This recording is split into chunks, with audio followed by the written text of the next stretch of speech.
I think something from 6 years ago. Yeah. Still waiting. Yeah. I don't remember. This spot, this I don't, I think it is. Who's the person who said go Beavers? No, Kyle. Kyle. Kyle said,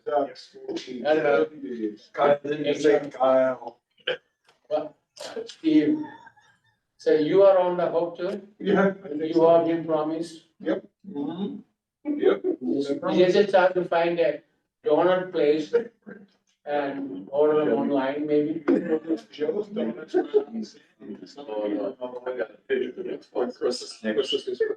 It's right up, I knew season. I tested it out twice. Once I tested You did. You did. Okay. So you are going to make sure it is right before. 501. Oh, are we ready?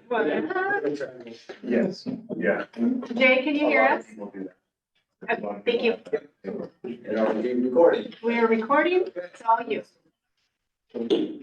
Welcome everyone to the Clackamas Fire District Board of Directors meetings, May 20th, 2024. We're here at Station 5. It's 5:01 p.m. At Clackamas Fire District. We're always here for you. We value our people and the people we serve. Our focus is establishing teams, trust, empowerment, accountability, mindset, and service. If you're attending in person, please sign in at the sheet next to the door. For the regular monthly meeting of the Clackamas Fire District's Board of Directors will now come to order at 5:02 p.m. per ORS 192.610 to 192.690. Per ORS 192.650, this meeting is being recorded. The video recording of the meeting will be placed on the Clackamas Fire District website. So I'd like to invite everyone in the room to please stand and face the flag. Pledge of allegiance. Allegiance to the flag of the United States of America and to the republic for which it stands, one nation, under God, indivisible, with liberty and justice for all. We have Director Cross joining us on Zoom, so we've got our forum with the four of us here tonight. Chief Brown, are there any changes to the agenda? One small item, R1E, Office of Emergency Services, the delivery will be from Chief Huffman today, not Chief Muley. R1E. Yeah, he's got a pretty good little update for you guys. Okay, perfect, thank you. Approval of the minutes of the regular board meeting on April 15th, 2024. Does any board member have any comments or changes to share from the minutes of that meeting? No. Right? If there are no changes, the minutes for the regular board meeting on April 15th, 2024 stand approved as written. Next up, public comment. I will now call for statements from citizens regarding district business. Shelby, do we have anybody that signed up? No one signed up online. Jerry signed up in the room. Okay. Well, let me go through my little spiel here first. If there's someone who did not have a chance to sign up prior to the meeting who has a public comment, please use the raise hand function at the bottom of your screen. If you're calling in, you can select *9 to indicate a raised hand and *6 to unmute and mute. Each person will have up to 3 minutes to share their questions or comments. Please state your name at the beginning of your question or comment. So we have Jerry Carney here who would like to make a comment. Yes, my name is Jerry Carney. I'm a support volunteer with Clackamas Fire. I'm also president of the Clackamas Emergency Services Foundation. The reason I'm here is because I got out of step. I'm here 1 month too early, but I am going to share part of what I was going to say next month with you folks today. Number one, the foundation website is up and functional. CESF at US. Number 1.5, Dave Dornick, who many of you know is a firefighter. He also has a business developing websites. If anybody have their hand held and things done right, go see Dave. He did a great job for us. Number 3. Number 2, actually. We, as a board of trustees, decided that this year we would not have a dinner off. We're kind of regrouping in preparation for me being here and telling you next month what we're doing differently to raise money and to support the community. And lastly, that vote of the trustees was unanimous minus one person. So it's not like a dictatorship or something where I'm saying, no, we're not. No. It is the whole board of trustees made that agreement. Thank you for your time. Okay, thanks, Jerry. And then you'll be here in the June meeting to do a formal presentation. It's great to hear that you're working on some of those action items that we all talked about a couple months ago. So I would encourage all the directors to take a look at their website. I plan on it now. I didn't know it was. I want to also compliment Director Cross. He has been a great help to us in achieving or trying to achieve the goals that you wish. He's giving us great direction. Yep, thank you, Jerry. Anyone sign up online? They did not. Okay, so we're good to go. Anyone else? First up, business action required none. So, business items tonight. So move on to other business. OB1, board committee liaison reports, EMS committee, Director Ross, Justin. Any updates? Jay and I met with the Break and his crew. And Chief Huffman is going to give us a little bit, not too detailed, but update on what's coming and what's in the horizon. So in his report. Jay, do you want to say anything?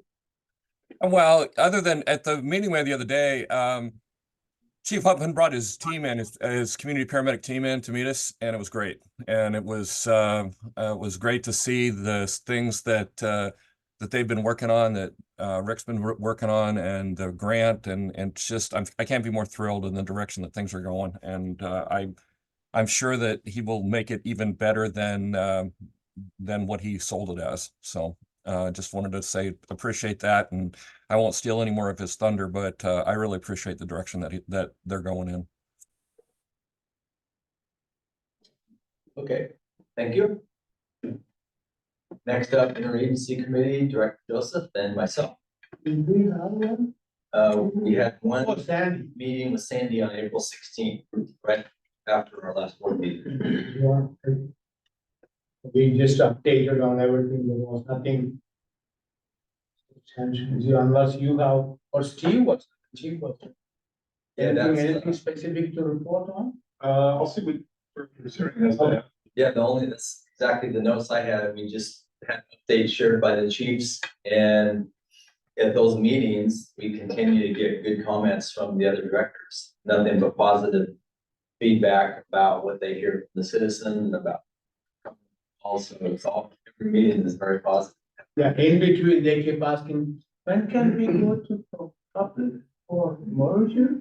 And then there was some talk about the sports breakfast, which was a couple of days after that, which was that Saturday. Director Paz and myself, when I brought my family, it seemed to go very well attended. I don't know if they have any numbers. It would be interesting to know total numbers this time versus how it was done before. And did the Kiwanis raise the funds that they were expecting? Do they have a number compared to the past? I was just curious on that. I got a comment to that for you. Oh, okay. So, they reported that they had a little under 500 people, which they didn't expect a lot this year because there was not very much advertising for it because it was kind of a last minute thing. So they really didn't expect to gain a lot. Vice President Kenton Johnson and myself exercised our right to donate $500 each. So we donated a total of $1,000 to the Sandy Hawaiians in support of the sports breakfast. So, but in to what's normal, that was extremely light year. Yeah. Usually there's a line completely across from the base between probably 7:30 to 10 or 11. So it was to be expected. There's a lot of questions like, I didn't even know what's going to happen this year. So I think as we continue on with it next year, they'll be able to advertise it a little bit better, and I'm sure have a lot. Yeah, good. I spoke with one of the leaders afterwards, and he didn't know who I was. We had a great conversation, and they thought it went well, but kind of like you said, hope for better advertising next time, but a great start. So a good partnership and good event. It's nice to see all the partners working. So yeah, it's a great event. So let's do better next time. As far as the total dollars, I spoke with one of the members Thursday at Good Morning Sandy, and she wasn't quite sure if everything has been figured out as far as the coaches to pay for all of that. She just said it was a crap load, and they didn't know. So okay, Good. Crap, what's a good number?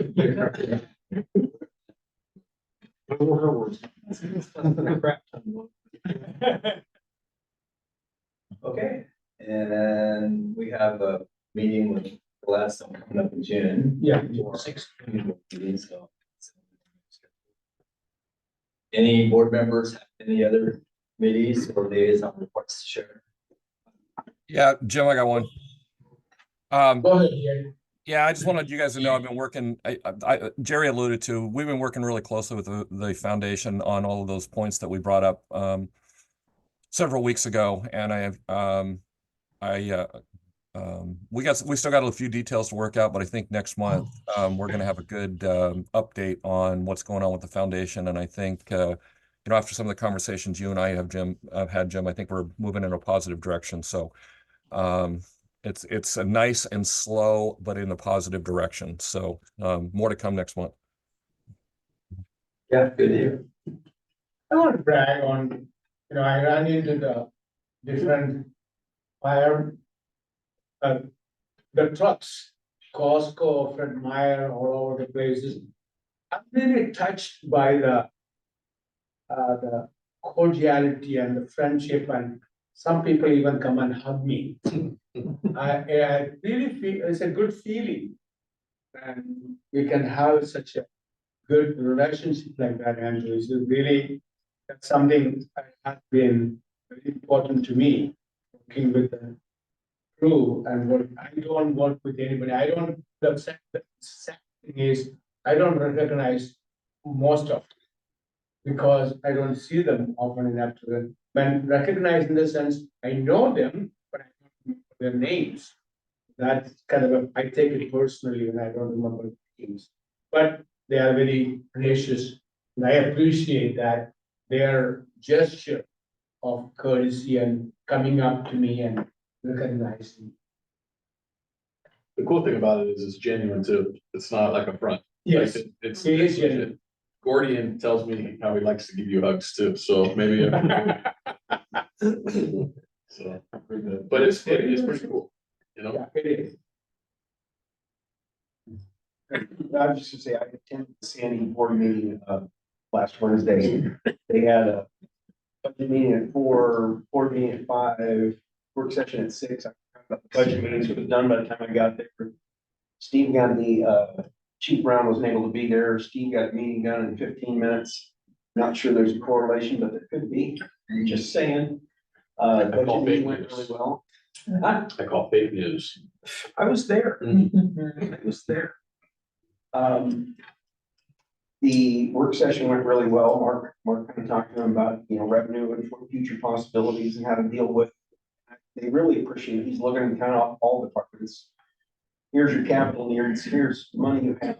Notice one pile is way smaller than the other pile, what are you gonna do? And it's not great solutions, but look at it soon enough. So it's a really good meeting and they are very happy with what's been going on up there. I will also say that I've had at least 6 people have seen the insignia and have said, thank you for Timberline Lodge. And I didn't do it, guys. You did. And I know we've spread the help around and a lot of assistance. Clackamas Fire saved that from being the next Oregon Forestry Center. And I appreciate it. You guys did great. The last thing I would remind everyone is June 1st, 10 a.m. at Willamette National Cemetery. Last I heard, we were at 28 verified, and I made a call to Washington, D.C. to see if I get 2 stragglers pushed through for verification. June 1st, 10 a.m. at the rostrum at the top of the hill. Be a service for close to 30 forgotten veterans and dependents that we interred at Willamette after a long time. Civil War, Spanish American, they've been waiting too long. So if you have some time, June 1st at 10 a.m., rain or shine, that's where. Thank you. Great thought for the South. Mhm. That's a great thought for the South, man. There's just a time to talk, and there's a time not to talk. He was gonna be missed at the internment. Copy.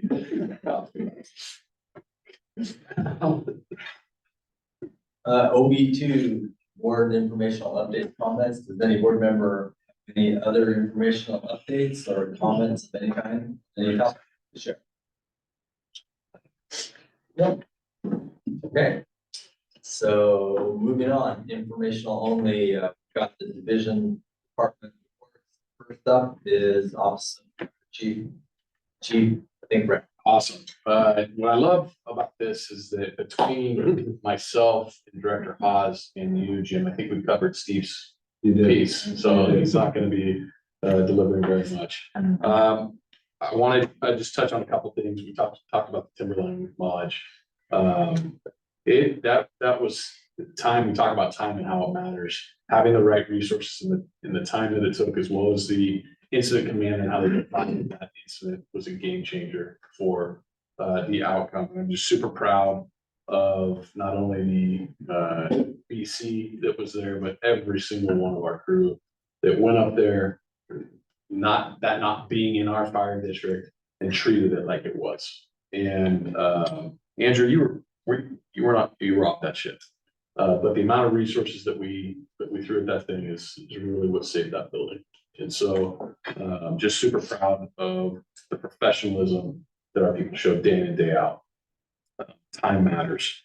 And I'm just to dive into this time thing, and you're going to hear that a lot from me throughout the years, because that's really the one thing that we try to get ahead of, and it's a difference between saving lives and not saving lives. We talked in January about the apartment fire and how the increased staffing directly saved a life. Well, we had another situation. So within 4 months of the implementation of the emergency services levy and increasing staffing at Station 1 and at Station 15, where the staffing was increased, that there's a direct correlation to that amount of staffing that they have in saving a life. A car drove off into the water in Belgium, and the occupant was able to self-extricate, but was bobbing in the water and just about to go under. We sent 2 people from Engine 15 and PFDs out to rescue the individual. They swam out to him, and just as his head was going underneath, they were able to grab him and roll him over. Meanwhile, the other 2 were racing along the shoreline, deployed their rope bags that landed perfectly across the victim and across the 2 rescuers, and were able to pendulum to the shore, where an ambulance was right there, able to throw him onto the ambulance, take him to the hospital, where he's alive today because of their actions. I'm just super proud of what they do day in and day out, and that's just a small incident that happened that shows the impact that our crews are having day in and day out. We went through the process. I brought this forward about 4 months ago about the swearing in of all staff within the Clackamas Fire family. We completed that last month. So every member of the Clackamas Fire family has been sworn in, and super excited about that. But with that, everything else that I was going to share, Rick is going to share in his portion. So I'd be happy to answer any questions if you have it. Yes. Great job. I agree on the timberline. But I have just a governance question on that. Is Timberline Lodge, it's on US Forest Service? Yes. And is maintained and owned by the US Forest Service? Yes. Is it also in Hoodland Fire District, or does Hoodland Fire District just have a contract They have a to contract. respond there? They have a contract to respond there. Do they get paid? There is a packet that is going through right now for seeking reimbursement for all units that respond to that. Oh, there is? Yeah. I was wondering. Yep. If that. That's part of, if Dan was here, he'd be able to articulate it better, so I don't want to misspeak, but there is a contract to where Hoodland's able to reimburse for services provided to Timberline Lodge, which in turn is an opportunity for us to do this. Okay, yeah, thank you. Any other questions for the chief? And I'll get Dan to fire off an email to you guys tomorrow. Oh, no. It's a good, you know, everyone will have the same question, so. Sure. Next up, Office of Strategic Services, Assistant Chief Brian Stewart. Yes, good evening, thanks, sir. So a couple of updates for you from the facility side. A couple pieces, we have hired 2 volunteers for temp labor. So one is performing custodial services. Our previous custodian moved off to another job at TriMet.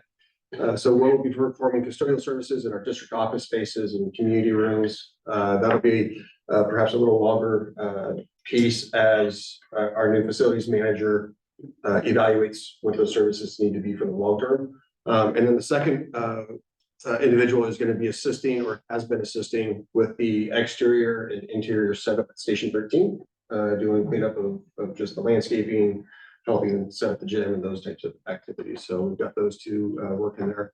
And then speaking of 13s, so the plumbing and electrician were out at 13s today. So hopefully those pieces are completed. And then we are working on one shed roof over the walkway between the station or the mobile home and then the apparatus bay. There's a small walkway that's uncovered. So we're working on the permitting process to get that covered, to make sure that we have a safe travel space between the 2 buildings. The 400 building, I was out there today, just a few minor, I shouldn't say minor, a few significant things to complete, but no huge lifts. IT was out there doing some cabling today, and then we still have the finish set or the fixtures for the plumbers to install, a door frame and some finish painting to get done. But that's moving along quite well for that. From the technology services side, they continue to do a lot of support, working on our connectivity and supporting a number of station and facility remodels. And then when we hire new positions, obviously they need support as well. And then they've been working closely with EMS, getting some VR training, that platform up and running. To note, we've talked about the server migration to the virtual private cloud over the last few months. We're getting closer and closer. So this Friday, we're expecting a disruption. Sorry, not this Friday. Next Friday, they'll be doing a disruption to our MDCs for a brief period for like 5 to 8 minutes. But they will be doing that in concert with all the fire users and fire defense boards. Having that system down is not it's normal. Even CAD has to have service maintenance. So this is a service maintenance on our servers. So 5 to 8 minutes and a couple of Fridays, and that will help right size. They kind of have a conflict between the size of packets that our servers use and the size of packets that they use. And so they have to reconcile that initially. So that's this Friday or the 31st. Then they'll be working on moving the non-response related servers on the 7th. And if everything stays on track, we would expect the final move of the NetMotion or the NDC related servers on May 14th, which will do a lot for our system resiliency and assurance. Just getting them onto new equipment, greater protection, faster speeds there. Let's see, outside the agency, a couple pieces. So this last month, I was reelected to the OCA board for a 3-year term, so I'll be serving in that capacity. And then one piece coming up for the fire service, which I think DDA was invited to. The state fire marshal will be convening the fire service on June 20th and 21st to talk about issues and concerns across all partners, OFDDA, OVFA, state fire chiefs, volunteers, state council of firefighters, I think SDAO. So that'll be mid-month, and then kind of coinciding with the recognition of those who passed. The fallen firefighter memorial is on June 20th down at PPSST if anyone is interested. That's all I have. I can answer any questions. I have a question on that 2 volunteer firefighters. Yes. We hired for the maintenance. Are they sort of outside civilians working as subcontract? How is that? They are volunteer firefighters for us. Okay. And I know one has a full-time job, the one performing custodial services, has a full-time position that he's working our custodial services around. I'm not sure of the other volunteers outside or other employees, but they're hired as temporary labor. Or they get paid for the services provide on maintenance?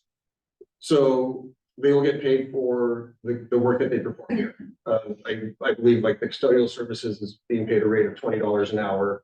I'm not sure the rate for the other one, but yeah, they'll be paid for the work that they perform for the fire district. Thank you. Ryan, you mentioned at the beginning, the old building is that dispatch center. Yes, yes. And then what is that? It's being done there. So I would actually turn it over to Chief Huffman. I can tell you about what the building work is being done, but Chief Huffman's really been leading the project and has the vision of what it's going to be used for. Yes, Director, we pretty much gutted out where the IT cubicles were. That's now a classroom meeting room space to support simulation training. And the existing kitchen that was in there is now an office. So we'll have office space for 6 EMS personnel that I'll go through in a few minutes. But basically some workspaces and meeting spaces that the key use. Kind of repurpose that for the buildings. Yeah, a lot of people don't realize, maybe even know that building was dispatch. Was the county? The original Clackamas one dispatch, they did their own dispatch, they did it. Milwaukee, Oak Lodge, Clackamas, Florence, Sandy estimated most. It's interesting talking with like Rick and Fastech and now Denise and all the people kind of involved. Like they're like, why is there so much power coming into this thing? Well, it used to do a lot more than it does today. But I think it's a great use of the building that's been sitting there. We've been looking for its future. I think we found a great future state for it for both the office space which we need and then the additional training and meeting space. Yeah, thank you. Any other questions? Chief Stewart. Next up, Office of Business Services, Assistant Chief Peters.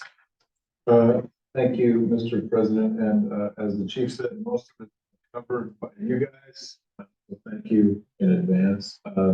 Next month just covered all my motion. A couple of highlights to talk about. Station 13, we've heard a little bit about it. We're meeting tomorrow. The grand reopening of that station will be Saturday, June 29th. Because the first is on a Monday, we figured not many people could attend that. So we'll do the event then, and we're gonna have a whole day planned out probably by Wednesday, so we'll get that to you guys. It's gonna be an extended open house for most of the day, so we can get as many folks through there. A little bit more on that. I think Nick and I are gonna be making some Monday. What station is this? 13. 13. Was that. Then after months of the testing process and changing some things about the testing process, the chief was able to make 18 conditional job offers. So we look forward to seeing those folks come through. And then all of the premises will job offer as well. They actually start June 1st, I believe. So they went didn't spend the whole 2 years in the apprentice program, so that seemed to work out. For all those folks, and, Director Voss mentioned the Sandy meetings, yes, we got them all one night, that was great, but I really felt that the work session was worth it. Produced quite a few, comments and gave the direction, and, Mark was fantastic about giving them sort of, here's what you can and can't do with your plan. So more to come on that. There's some good talk in the future there. And so in the June meeting, we look forward to them allocating some funds for some future prep as far as making the relationship stronger. So, happy to answer any. I would just say that we just hired one of our apprentice firefighters. And I met her the first time when she was a 3-year-old and she walked in carrying the cupcakes to my son and her older brother's kindergarten class. That's awesome. Long time ago, I saw Maddie the first time. Yeah, it's awesome. In regards to the Station 13 open house, it's June 29th. I was wondering what the date was. So I got an email. Tracy about farming history, and I know the basics. Yeah. When we merged, looking for photos of the station before we leveled, and there are probably better people out there. And the top of the name that came to my head is Newell. So what it is. Yeah, he's on the list of contacts as well. She's reaching out to just about anybody. I said you were probably last chance, probably wouldn't be much help. Reach out. I said you'd be a great. Noel was one of them. Goodman is the chief.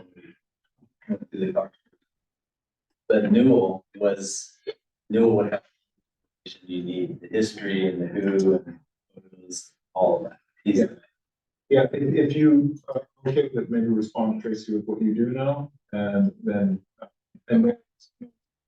easy.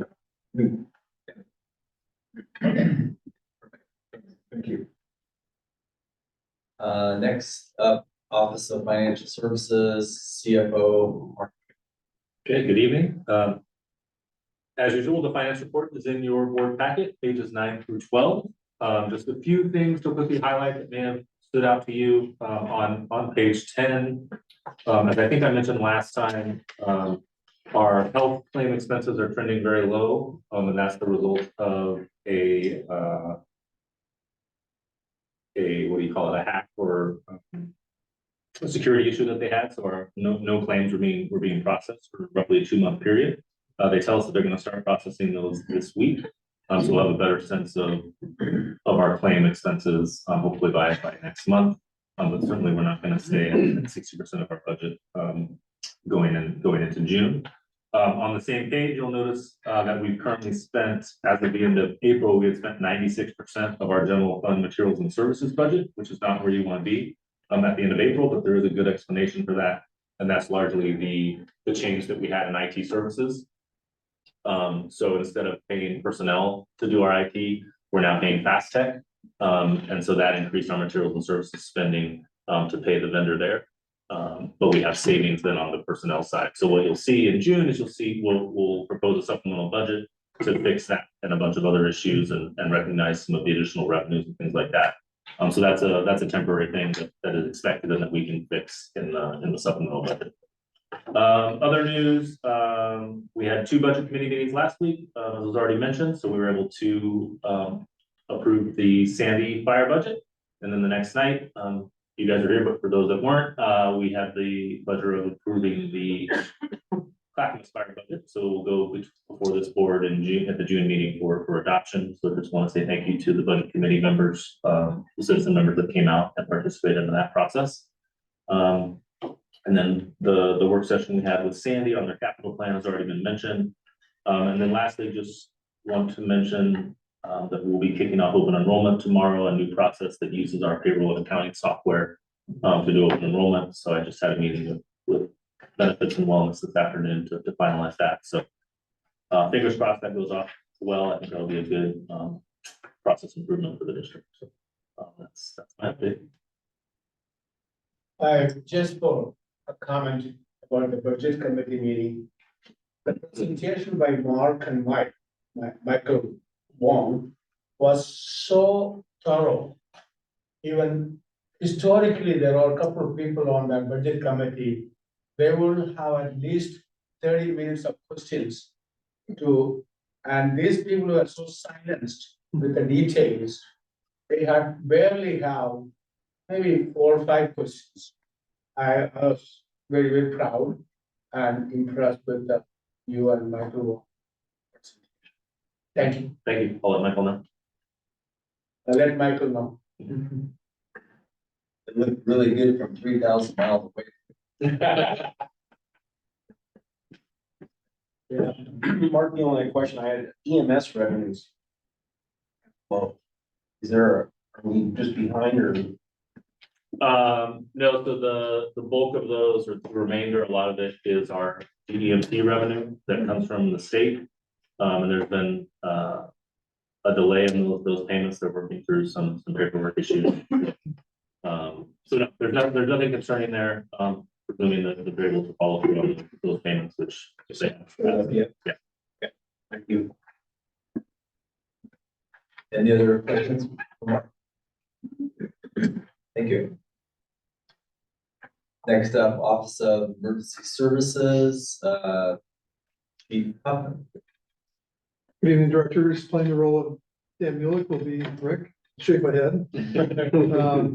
I'd like to give you a quick update, what I presented to Director Thomas and Director Jay last week for an EMS update. Basically, a few slides for you, but before I get started too deep, I want to recognize a new person to the EMS staff. Lori Smallwood was a Sandy employee, and she was the EMS coordinator out there. She came on board with the EMS team at the first of the month, and yeah, she just started running, hit the ground running, and is doing great. She's got a great background, great experiences, and great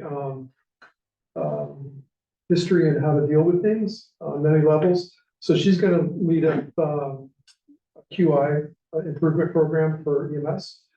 So that's going to really looking forward to that. She'll work on compliance and policy and basics. So it's going to be great. She's a good member of the team. Super happy. So to start off, though, I'd like to talk about the community paramedic program. As you know, we were awarded some money last year through the ARPA program for post-COVID relief. Thanks to Amy Jo Cook, before in her last year here, she applied for some grant money. As we were awarded it, obviously there were some time differences, and we kind of restructured the money to fit the timeline. That contract process is in its last phases now. The fire chief and the county are signed off on it. We'll just get that fully executed and we'll begin the program. Part of that is we posted, I think it was just the other day, for a community paramedic limited term grant funded position. And soon after, we're going to recruit 2 additional staff members at the EMT level to staff 2 paramedic rigs. We can go to the next slide. This kind of a review that the community paramedic pilot program will staff 2 vehicles now. Mostly I changed that up because for safety, I want people to respond in teams. And you know, when we go on some of these at-risk populations, we just want to make sure we have enough staffing to take care of the needs of the public and also to protect themselves and watch out for each other.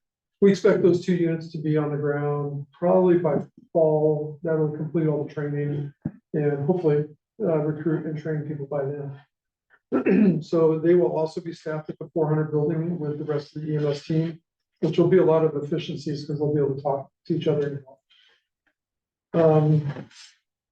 To prepare for that, we did some cooperative ride-alongs with Portland Fire.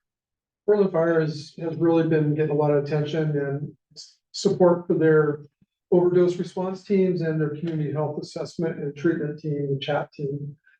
So we rode out, Neil rode out with the team itself. I rode with the supervisor, and Dr. Turner rode out at another time with the entire team. I can tell you that their information and their lessons learned has been super valuable for us to get our team up and running without maybe running through some of the same things they did. I can also say how effective their team has been just at one of their stations on helping their first out heavy rescue and truck and engine be available more often for critical calls while they take the support calls and a little more focused attention on overdoses. So the next slide, you can see that we actually ran some calls and right away we ran an overdose. And I can tell you the efficiency of the chat team and the AMR crew did almost enough work to where they didn't have to call any more resources. Granted, Neil and myself were there, but it just showed the efficiency of this program. And two things: one, addressing the needs of substance abuse it's the #1 accidental killer in the US right now. And so it's super important that we address all the issues that might lead up to the overdose and to the recovery after the overdose. So we learned a lot from Portland, and the next slide just shows Dr. Turner riding along. So we pretty much had the whole team get some input at different levels. Super valuable ride along time. In addition, there's one more program that is going to help us really get the right care to the right people at the right time. And that's a program called Nurse Navigation. And on the next slide, you can see that this might be a little busy for you, but at the top of the slide, you'll see that there's a phone, and then there's a dispatcher, and then an EMS response and an emergency. Basically, what happens on an emergency call today is if you call 911, we go through the process, and it's very linear. It goes to the response and then to the emergency department. And I can say that's not efficient. You know, we really want people that are not critical to still get the right care. So this system is going to allow, at a certain offering, when you call 911, they'll get through a certain triage process, and they'll tell the person, let me transfer you to a nurse that can give you more appropriate direct care. Then you'll see by the diversion there that they could go, actually the next slide's even a little better. They can go to, and I can tell you right now, the backup is if it ends up being re-triaged by a nurse and is an emergency, it'll kick right back to 911. But otherwise, they will get the right level of care. It could be scheduling an ambulance to go to the emergency department. It could be going to the clinic or doing a teledoc visit. Or it also might be just an alternate destination. And they'll even arrange for transport for those patients, like get them a lift if they don't have a car or something. So it's a really, it's a good program. We're going to be the first in Oregon to use it. It's been around for years. Washington, DC, Seattle, a lot of the big places have been using it. It's an attempt to get the right care quicker to people. You have to know that if you call 911 for like flu symptom, you're not necessarily going to get right into the emergency room and get care. So it's a little better for the patient, and it's better for us to keep our assets ready for higher risk calls. Overall, the goal is to get about 10% of our low acuity calls directly to a nurse to quicker, more appropriate medical care in the first year. So we'll see how that goes. I just want to give you an update. It's in motion. The kickoff was in April. There's a lot of working groups that are working on how to implement this by this summer. So more to come, but I just wanted to give you a briefing that. I just want to make sure the disclaimer, this is just for information only. This is, don't expect this to happen overnight. Rick is concerned about that because when we make the EMS committee presentations and we are talking, we know that. When it comes to the full board, first of all, personally, I want the whole board to be in on what's being discussed at the committee level.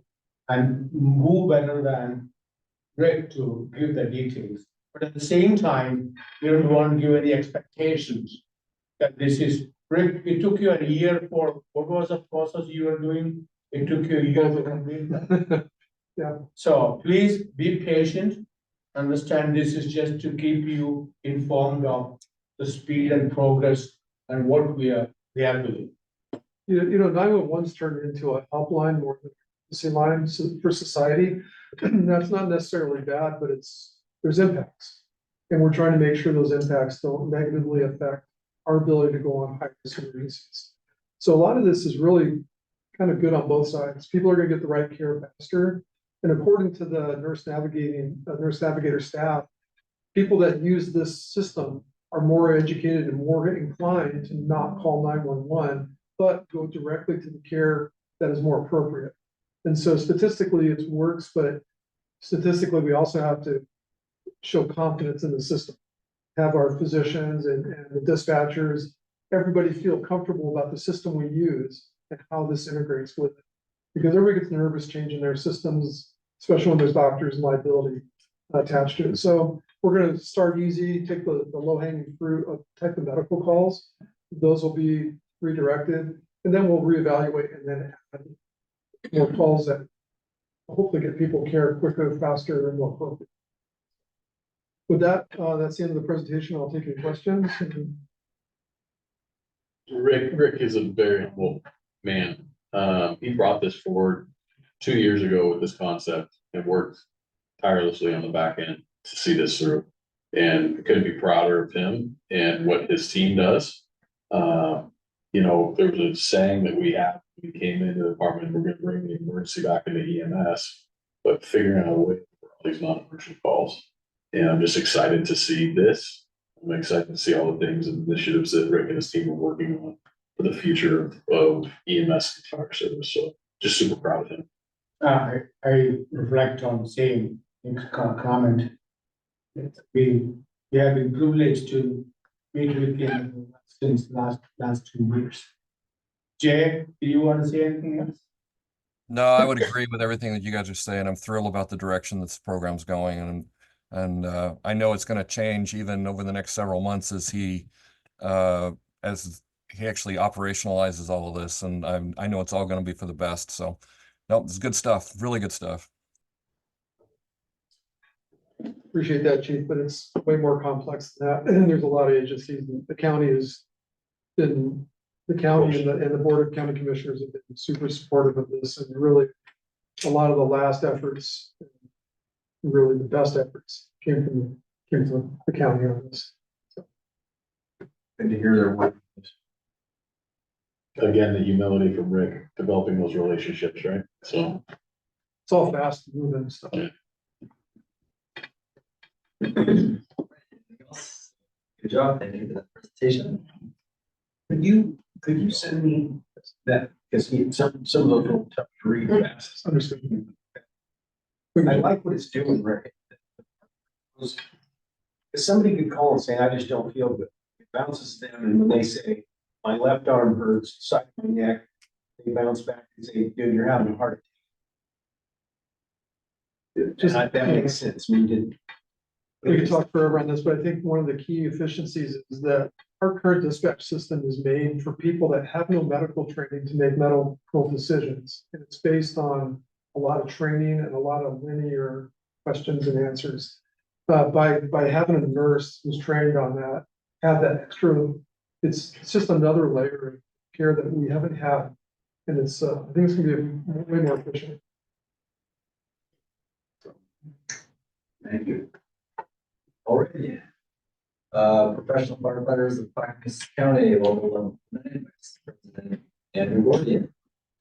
Nice to have you here in person. Absolutely. It's nice to be here. Thank you, Mr. President, members of the board. Just have a quick update for you.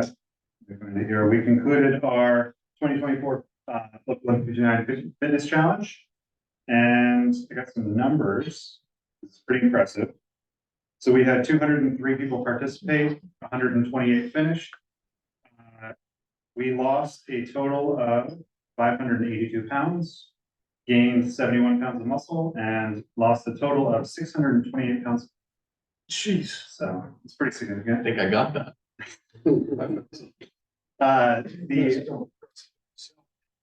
All the proceeds from that went to our Local 1159 Foundation. So, other than that, we've just been busy with contract negotiations. If there's any questions, I'm more than happy to answer. make sure you tell everybody, thank you for. Absolutely, sure. Any other questions? Thank you. Good seeing you, thank you. And next up, Volunteer Association report. Mr. President and directors. So in April, we started off with 18 of 39th at the Logan Station 12. And then we had 27 of the 39th out of the Dover Station. So we've been staffing up really good. Progro had us scheduled out really good. And we were with the new recruits coming out of the academy. July was planned out where we had everything set up where every shift, every night at both stations was staffed. Since the recent hiring, that kind of threw a little jump into that. So he had to start over again. But we've been getting out on a lot of calls.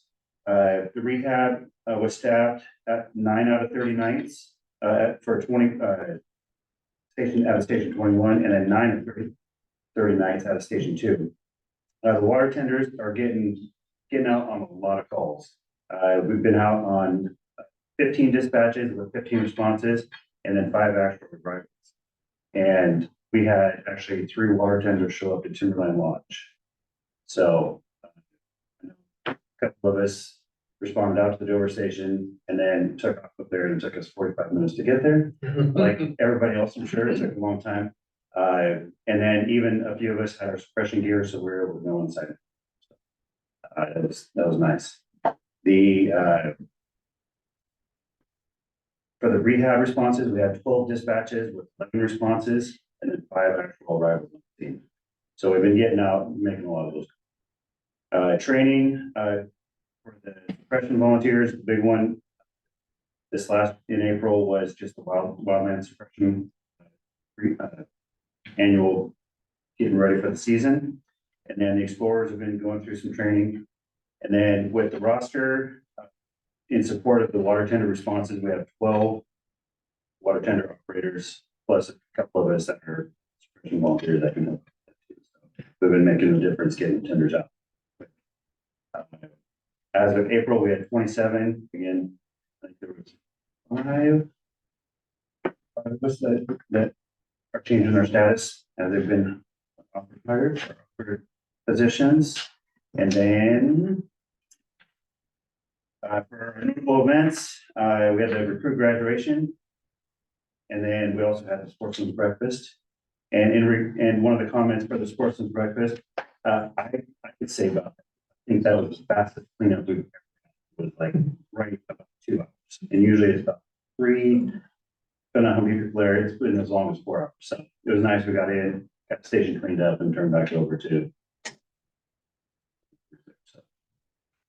Let's see. And John has been working on Old Red, trying to get it updated and ready to go. Doing some of the rehab on the wood that's on the deck. And then also we've been talking about reupholstering Santa Claus. So it was getting a little tired, and so we're looking into that too. But that's about everything I have. You guys have any questions? Any questions or comments from you? Good job on the sportsman's breakfast. But it was good. All right, thank you. Yeah, Joe, I was just gonna mention the duty shift coverage at Dover continues to be exceptional, almost full time. Yep. So that's great. And then you mentioned the donation that the Volunteer Association did to the Yeah. homeless. I'm sure that was greatly appreciated. Yes. It's the association, gosh, as long as I can remember. Donating to the groups. It's nice that you're continuing that. So. Yes. Oh, yeah. No, it's nice to be able to contribute back to the organizations inside our response area. Thank you. Thank you. That is all of the reports. We had some correspondence items. Any comments on the correspondence items with 3? Nice comments. Some smart work on it. So media comments. And then informational items. We have a whole list of articles, news articles. Any comments? Alrighty, anything else? Did we miss anything else to cover?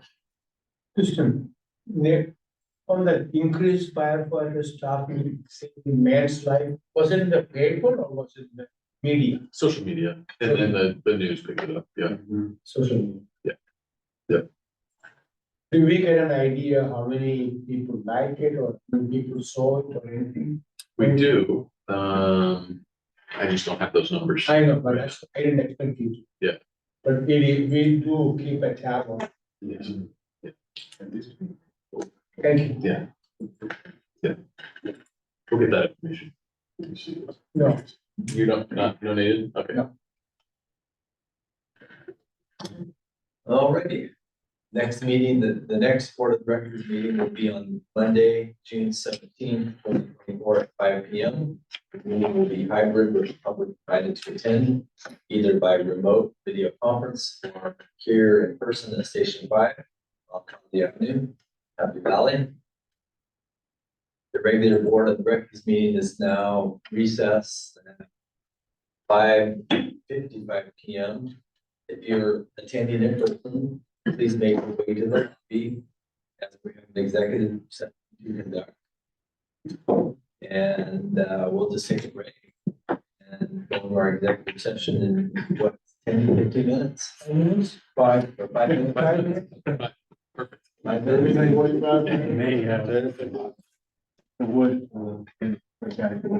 Nice. Good to hear. I'll know that later on. Yeah, I guess.